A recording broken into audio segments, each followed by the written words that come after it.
1971 সালের 16ই ডিসেম্বর থেকেই যেমন আমরা বিজয় পেয়েছি, তেমন আমাদের প্রতিরোধের যাত্রাও শুরু হয়েছিল। সেই প্রতিরোধ ছিল ভারতীয় আগ্রাসনের বিরুদ্ধে প্রতিরোধ। 1971 সালের 16ই ডিসেম্বর থেকে সেই প্রতিরোধ শুরু হয়েছিল। আজকে পর্যন্ত সেই প্রতিরোধ যাত্রা আমাদেরকে অব্যাহত রাখতে হচ্ছে। ফলে বাংলাদেশের মানুষকে আমাদের আহ্বান থাকবে, আগামীকাল আমরা উৎসব করতে রাস্তায় নামবো না।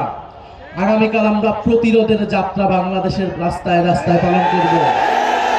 এই ঢাকা শহরে আমরা প্রতিরোধের র্যালি করব।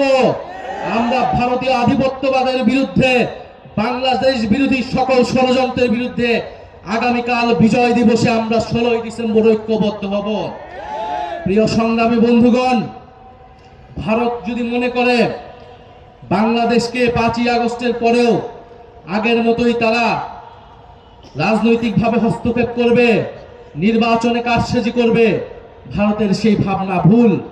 ভারতের সেই ভাবনা ভুল প্রমাণ করব আপনারা আমরা সকলে মিলে। ভারতের স্বাধীনতা, সার্বভৌমত্ব, অখণ্ডতা বাংলাদেশের উপর নির্ভরশীল। ফলে ভারতকেও সাবধান থাকতে হবে। বাংলাদেশের সাথে সম্মান নিয়ে, মর্যাদা নিয়ে সম্পর্ক রাখতে হবে।